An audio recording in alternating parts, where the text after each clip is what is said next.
এবার ওই জ্যোতিষী ডাক দিয়া বলে, ও যুবক, তুমি না কতই ভাগ্যবান, তোমার কত ভাগ্য ভালো। শোনো, তোমার নাম যদি সত্যি আবু বকর হয়ে থাকে, তোমার বাবার নাম যদি আবি কুহাফা হয়ে থাকে গো, তোমার বাড়ি যদি মক্কায় হয়ে থাকে, সুসংবাদ গ্রহণ করো, সুসংবাদ গ্রহণ করো। মক্কার মধ্যে এমন একজন ব্যক্তির আবির্ভাব হবে, যার মায়ের নাম হবে আমেনা, যার বাবার নাম হবে আব্দুল্লাহ, যার নাম হবে মুহাম্মদ। ওই মুহাম্মদ নবুয়ত পাইয়া পুরুষদের মধ্যে সর্বপ্রথম তোমাকে কালেমার দাওয়াত দিবে। তুমি কালেমা গ্রহণ করে সেই নূর আর আলো গ্রহণ করতে পারবে। একটা জবানও বন্ধ রাখবেন না। জোরে জোরে আওয়াজ দিয়া বলুন না আল্লাহু আকবার। আরো জোরে আওয়াজ দিয়া বলেন আল্লাহু আকবার। সিদ্দিকে আকবর স্বপ্ন দেখলেন সিরিয়ায় শাম দেশে। এবার স্বপ্নের ব্যাখ্যা জানার পরে তিনি ব্যবসা করলেন, মক্কায় আসলেন। আয়েশা বন্ধুর সঙ্গে সাক্ষাৎ হয়, কিন্তু বন্ধুকে বলেন না, পরীক্ষা করেন। আপনিও আপনার বন্ধুকে পরীক্ষা করবেন। ফাসাউন বাজারে গিয়া যদি হঠাৎ করে বলেন, বন্ধুরে আমার পকেটের মধ্যে টাকা নাই, এই মুহূর্তে বিকাশেও টাকা নাই, তুই যদি পারস একটু টাকা দিয়ে আমাকে সহযোগিতা কর।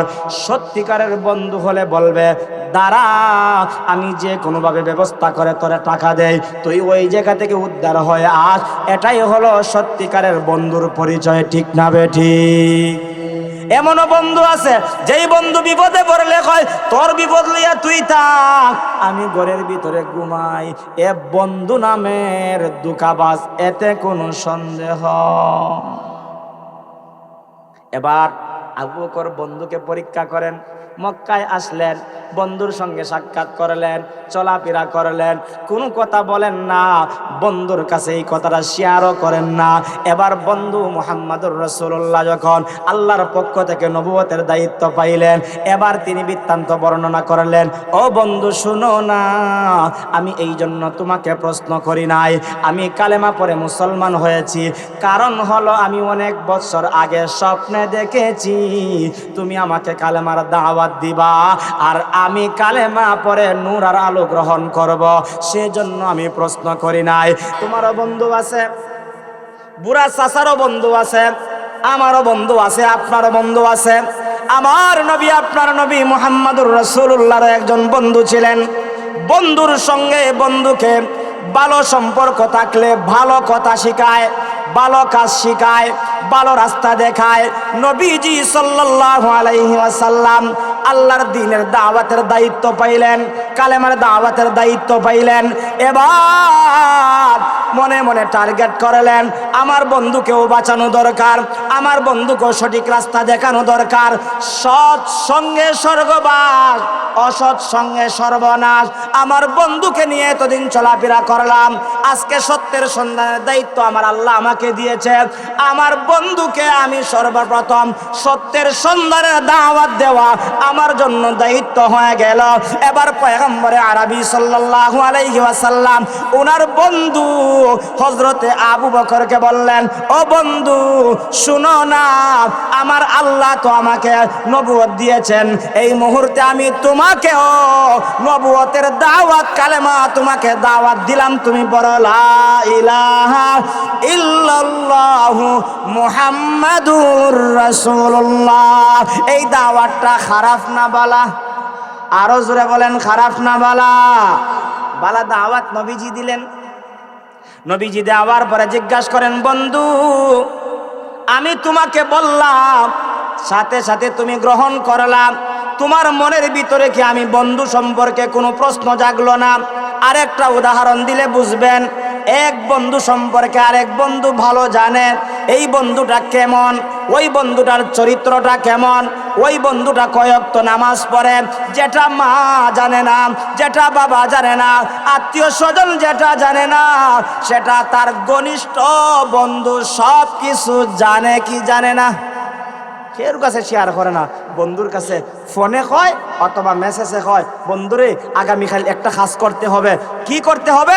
বলে সেই কাজটা করতে হবে। বলে কেউ জানেনি? বলে তুই শুন, তুই সারা আর কেউ জানে না, কাউরে বলি নাই, এমন সিক্রেট কথা বন্ধুর কাছে শেয়ার করেনি না করে না, যেই কথাটা অন্য কারো কাছে শেয়ার করে না।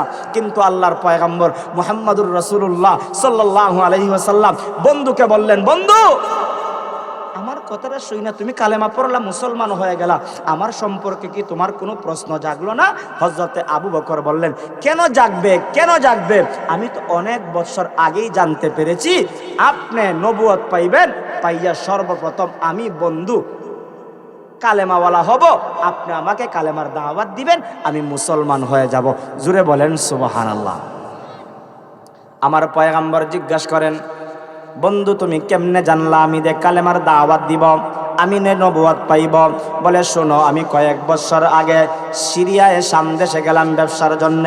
ব্যবসা করতে গিয়া আমি সিরিয়ায় গেলাম, শাম দেশে গেলাম। ওই জায়গায় যাইয়া আমি ব্যবসা করি, চাকরি করি। ওই জায়গায় সময় দিতে দিতে হঠাৎ করে একদিন আমি ঘুমিয়ে গেলাম। ঘুমের মধ্যে স্বপ্নে দেখলাম আসমান থেকে একটা নূর আর আলো। এমন স্বপ্ন দেখার পর আমি চিন্তায় চিন্তিত, পেরেশান, কি করব আমি? এই স্বপ্ন সম্পর্কে কার কাছ থেকে স্বপ্নের ব্যাখ্যা জানবো? পেরেশান হয়ে আমি সিরিয়ার মধ্যে ঘুরতে আরম্ভ করলাম। ঘুরতে ঘুরতে মানুষকে জিজ্ঞাসা করি, আমার স্বপ্নের ব্যাখ্যাটা আমার জানতে হয়, এটা কেমন স্বপ্ন, যেই স্বপ্ন দেখার দ্বারা আমার ভিতরে একটা পেরেশান। ও দোস্ত, আপনাকেও জিজ্ঞাসা করতে চাই, আপনিও তো স্বপ্ন দেখেন, আমিও তো স্বপ্ন দেখি। যে বেটায় সারাদিন সিএনজি চালায় সেও স্বপ্ন দেখে, যে বেটা কৃষি কাজ করে সেও স্বপ্ন দেখে, যে বেটা ব্যবসা করে সেও স্বপ্ন দেখে, একজন আলেমও স্বপ্ন দেখে। এক একজনের স্বপ্নের এক একটা অবস্থা হয় কি হয় না? এক বেটায় সারাদিন সিএনজি চালায়, হয় দুইজন। সারাদিন ডাকছে কয়জন হইয়া? হয় আর মাত্র দুইজন। ঘুমের মধ্যে ঘুমাইয়া হয় দুইজন। বউয়ে হয় আমি তো একজন, তুমি দুইজন হও কিতা? কথাটা বাস্তব না অবাস্তব? দিনে যা কল্পনা করবেন, মুখ দিয়ে যা বলবেন, অনেক সময় দেখা যায় রাত্রে ঘুমের মধ্যে এরকম ভাবে কথাগুলো রিপিট করে, আসে না নাই? এক বেটায় স্বপ্ন দেখে মির্জাপুর অথবা ফাসাউন বাজারের সবচাইতে বড় দামি মিষ্টিটা খাইতেছে। ঘুম থেকে ওইটা দেখে লেফের কোনা চাবাইতেছে, আছে না নাই? আরেক বেড়ায় স্বপ্ন দেখে এরকম ভাবে ঘরের ভিতরে ঘুমায়া লন্ডন ভ্রমণ করে আসছে। ঘুম থেকে ওইটা দেখে আমি দেখি বাঙ্গা খাটো ঘুমো, আছে না নাই? দিনে যা কল্পনা করবা রাত্রে তা তোমার কল্পনায় আসবে, আর তুমি ঘুমায়া এরকম ভাবে বলবে। হযরতে আবু বকর স্বপ্ন দেখার পরে মনে মনে ভাবলেন, আমার স্বপ্নটা তো এরকম কোনো স্বপ্ন না, দিনে যা কল্পনা করলাম রাত্রে সা বাস্তবায়ন হবে।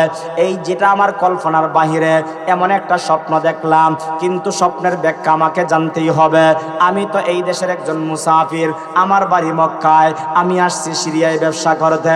ওই জায়গার মধ্যে আমার স্বপ্নের ব্যাখ্যা জানার জন্য কোথায় যাব, কার কাছে যাব? আমার স্বপ্নের ব্যাখ্যা যদি আমি না জানি, তাহলে তো আমি পেরেশানের মধ্যে থাকতে হবে। আমার ব্যবসা করতে ভালো লাগবে না, চাকরি করতে আমার ভালো লাগবে না, খাবার খাইতে ভালো লাগবে না, পানি পান করতে আমার ভালো লাগবে না। কি করা যায়? হঠাৎ করে একজন ব্যক্তির সন্ধান পাইলেন। ওই ব্যক্তিটা বলতেছে, তোমার টেনশন করতে হবে না, আমাদের দেশের মধ্যে বয়োবৃদ্ধ একজন জ্যোতিষী আছে, যেই জ্যোতিষী তোমার স্বপ্নের ব্যাখ্যা জানায়া দিবে। এবার আবু বকর শোনার পরে মনের ভিতরে একটু সান্ত্বনা আসলো। আচ্ছা, তোমার জ্যোতিষীর বাড়িটা কোথায়? বলে বাড়িটা তার ওই দিকে। এবার যাইতে আরম্ভ করলেন সিদ্দিকে আকবর। যাইতে ওই জ্যোতিষীর বাড়িতে চলে গেলেন। জ্যোতিষীর বাড়িতে যাইয়া বললেন, আমি এরকম স্বপ্ন দেখেছি, আমার স্বপ্নের ব্যাখ্যা আপনার কাছ থেকে জানতে চাই। এবার জ্যোতিষী হযরতে আবু বকরের মাথার দিকে তাকায়, একবার পায়ের দিকে তাকায়। আবু বকর মনে মনে ভাবেন, আমি আসলাম তোমার কাছে আমার স্বপ্নের ব্যাখ্যা জানার জন্য, তুমি আমার ব্যাখ্যা জানায় দিবা। আমার মাথার দিকে কেন তাকাও, পায়ের দিকে কেন তাকাও? কিন্তু আমি যদি বলি কেন তাকাও, তাহলে তো সে আমার ব্যাখ্যা বলবে না। কিছুক্ষণ পরে ধ্যান শেষ করে আমাকে জিজ্ঞাসা করে, যুবক তোমার নাম কি? সিদ্দিক আকবর বললেন, আমার নাম আবু বকর। বলে, তোমার বাবার নাম কি? বলে, আমার বাবার নাম আবি কুহাফা। বলে, তোমার বাড়ি কোথায়? বলে, আমার বাড়ি হলো মক্কায়। এবার ওই জ্যোতিষী ডাক দিয়া বলে, ও যুবক, তুমি না কতই ভাগ্যবান, তোমার কত ভাগ্য ভালো। শোনো, তোমার নাম যদি সত্যি আবু বকর হয়ে থাকে, তোমার বাবার নাম যদি আবি কুহাফা হয়ে থাকে গো, তোমার বাড়ি যদি মক্কায় হয়ে থাকে, সুসংবাদ গ্রহণ করো, সুসংবাদ গ্রহণ করো। মক্কার মধ্যে এমন একজন ব্যক্তির আবির্ভাব হবে, যার মায়ের নাম হবে আমেনা, যার বাবার নাম হবে আব্দুল্লাহ, যার নাম হবে মুহাম্মদ। ওই মুহাম্মদ নবুয়ত পাইয়া পুরুষদের মধ্যে সর্বপ্রথম তোমাকে কালেমার দাওয়াত দিবে। তুমি কালেমা গ্রহণ করে সেই নূর আর আলো গ্রহণ করতে পারবে। একটা জবানও বন্ধ রাখবেন না। জোরে জোরে আওয়াজ দিয়া বলুন না আল্লাহু আকবার। আরো জোরে আওয়াজ দিয়া বলেন আল্লাহু আকবার। সিদ্দিক আকবর স্বপ্ন দেখলেন সিরিয়ায়, শাম দেশে। এবার স্বপ্নের ব্যাখ্যা জানার পরে তিনি ব্যবসা করলেন, মক্কায় আসলেন। আয়েশা বন্ধুর সঙ্গে সাক্ষাৎ হয়, কিন্তু বন্ধুকে বলেন না, পরীক্ষা করেন। আপনিও আপনার বন্ধুকে পরীক্ষা করবেন। ফাসাউন বাজারে গিয়া যদি হঠাৎ করে বলেন, বন্ধুরে আমার পকেটের মধ্যে টাকা নাই, এই মুহূর্তে বিকাশেও টাকা নাই, তুই যদি পারস একটু টাকা দিয়ে আমাকে সহযোগিতা কর, সত্যিকারের বন্ধু হলে বলবে, দাঁড়া, আমি যে কোনোভাবে ব্যবস্থা করে তোরে টাকা দেই, তুই ওই জায়গা থেকে উদ্ধার হয়ে আস। এটাই হলো সত্যিকারের বন্ধুর পরিচয়, ঠিক না বেঠিক? এমনও বন্ধু আছে, যেই বন্ধু বিপদে পড়লে কয়, তোর বিপদ লইয়া তুই থাক, আমি ঘরের ভিতরে ঘুমাই। এ বন্ধু নামের দুকাবাজ, এতে কোনো সন্দেহ। এবার আবু বকর বন্ধুকে পরীক্ষা করেন, মক্কায় আসলেন, বন্ধুর সঙ্গে সাক্ষাৎ করলেন, চলাফেরা করলেন, কোনো কথা বলেন না, বন্ধুর কাছে এই কথাটা শেয়ারও করেন না। এবার বন্ধু মুহাম্মদুর রাসূলুল্লাহ যখন আল্লাহর পক্ষ থেকে নবুয়তের দায়িত্ব পাইলেন, এবার তিনি বৃত্তান্ত বর্ণনা করলেন। ও বন্ধু, শুনো না, আমি এই জন্য তোমাকে প্রশ্ন করি নাই, আমি কালেমা পড়ে মুসলমান হয়েছি। কারণ হলো, আমি অনেক বছর আগে স্বপ্নে দেখেছি তুমি আমাকে কালেমার দাওয়াত দিবা, আর আমি কালেমা পড়ে নূর আর আলো গ্রহণ করব, সেজন্য আমি প্রশ্ন করি নাই। যেই কথাটা বুঝাইতে চাইলাম, সর্বপ্রথম বন্ধুকে জাহান্নাম থেকে আরেক বন্ধুর দরকার আছে না নাই? হ্যাঁ, তাহলে আজকে যেই বন্ধু দেখবেন ভালো কাজের রাস্তা দেখায় না, সে আমার আসল বন্ধু। আজকে থেকে যেই বন্ধু আমাকে খারাপ রাস্তা দেখাবে, ওই বন্ধু থেকে আমাকে আপনাকে ফিরে আসা দরকার আছে না নাই? আবু জেহেলের বন্ধু ছিল, আবু জেহেল খারাপ রাস্তা দেখাইছে, তার বন্ধুও খারাপ রাস্তা দেখছে, কিন্তু আমার নবীর বন্ধু ছিলেন, বন্ধুকে ভালো রাস্তা দেখাইছেন। আর বন্ধুর সম্মান মর্যাদাটা আল্লাহ কেমন বাড়াইছেন জানেন? বন্ধু দুনিয়াতে যতদিন ছিলেন বন্ধুর সঙ্গে ছিলেন, রওজা শরীফেও বন্ধুর সঙ্গে আছেন, জান্নাতেও দুই বন্ধু একসাথে আল্লাহর জান্নাতের মেহমান হবেন। জুড়ে জুড়ে আওয়াজ দিয়া বলুন না সুবহানাল্লাহ। এজন্য এমন বন্ধু আমাদের দরকার আছে না নাই? আরো জোরে বলেন, আছে না নাই? সবচেয়ে নবীর ঘনিষ্ঠ বন্ধু আবু বকর ছিলেন, যে আবু বকর মক্কা শরীফেরও কি ছিলেন? বন্ধু ছিলেন। হিজরতের সময় হিজরতেরও বন্ধু ছিলেন, গুহার বন্ধু ছিলেন, রওজা শরীফের বন্ধু, জান্নাতের মধ্যেও চিরস্থায়ীভাবে বন্ধু। এমন বন্ধু যদি বানাইতে পারো, তোমার দুনিয়াও কামিয়াব, আখিরাতও কামিয়াব। আজকের মাহফিলও কামিয়াব যদি তোমার ভালো বন্ধু তুমি নির্বাচিত করতে পারো, তোমার বন্ধুকে তুমি গ্রহণ করতে পারো, আর বন্ধু তোমাকে ভালো রাস্তা দেখায় দেয়, তাহলে ওই বন্ধুর দ্বারা তুমি জান্নাতে যাইতে পারবা, কোনো অসুবিধা হবে না, কোনো অসুবিধা হবে না। এবার আমার পয়গম্বর কালেমার মিশন চালাইতেছেন, কালেমার মিশন চালাইতেছেন। আপনি যখন ভালো হয়ে চলবেন, আপনার দিকে প্রত্যেকটা ইমানদারের, ভালো মানুষের একটা নজর থাকবে কি থাকবে না?